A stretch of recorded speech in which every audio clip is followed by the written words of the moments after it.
La trata de personas en Colombia está tipificada como delito en el artículo 188-A del Código Penal colombiano,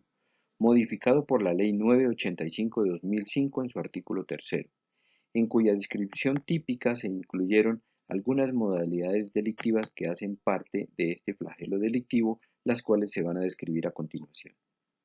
La explotación sexual, definida como la utilización de una persona para satisfacer los deseos sexuales de un tercero,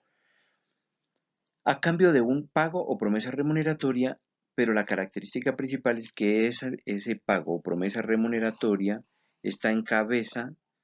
o va es para las arcas de las organizaciones delictivas dedicadas a este tipo de explotación, donde las víctimas reciben una pequeña porción de pago, muchas veces que corresponde únicamente al tema de vivienda o comida. La mendicidad, especialmente en Colombia, se ha visto reflejada cuando las organizaciones delictivas aprovechan las migraciones de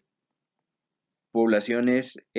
indígenas, poblaciones afro y campesinos en general que llegan desplazados por la violencia a las principales ciudades y son sometidos a este tipo de explotación. Los trabajos o servicios forzados en Colombia, donde se ha visto reflejado este tipo de modalidad delictiva, estuvo relacionada, aunque ya no es muy frecuente, en el servicio doméstico. Sin embargo, donde mayor se refleja esta modalidad es cuando los migrantes son llevados por organizaciones delictivas, en la mayoría de ocasiones migran de manera legal con el cumplimiento de requisitos y una vez en los países de destino les son sustraídos sus documentos y sometidos a este tipo de trabajos y servicios forzados a cambio de algo similar a lo que sucede con la mendicidad en Colombia, que es el techo y la comida, y con la amenaza de ser deportados y regresar nuevamente a ver a sus familias en peores condiciones de las que se fueron. El tráfico de órganos es una modalidad poco documentada, especialmente en Colombia no se tiene conocimiento de casos de esta modalidad, sin embargo a nivel internacional sí se han documentado algunos casos particulares, teniendo en cuenta que los procedimientos médicos para llevar a cabo esta modalidad son supremamente complejos por el tema de compatibilidad y demás. La servidumbre. Esta modalidad ha sido catalogada como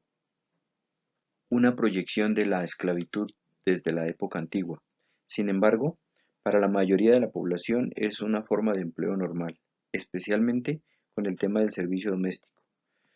considerado por quienes hacen este tipo de contratación informal como una forma de colaboración para quienes realmente son víctimas en proceso de explotación. El matrimonio servil. Los casos conocidos durante los procesos de investigación en esta modalidad están relacionados con agencias matrimoniales y contactos que realizan directamente las potenciales víctimas a través de Internet, especialmente mujeres, quienes son llevadas mediante algún tipo de engaño a otros países con el propósito de contraer matrimonios con extranjeros, y una vez en los países de destino son sometidas a diferentes tipos de violencia y menoscabarles cualquier asomo de dignidad.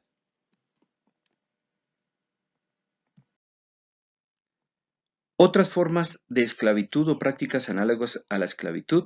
el legislador tuvo a bien incluir esta terminología de otras prácticas análogas a la esclavitud,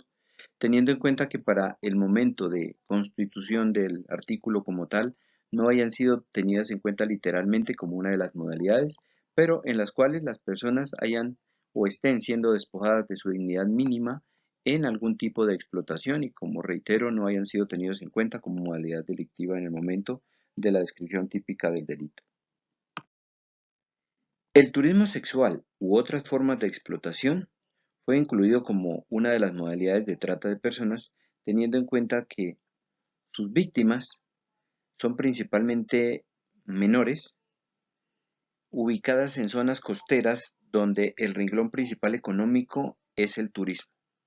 Allí esta modalidad delictiva es ampliamente explotada y genera enormes ganancias para estas organizaciones delictivas.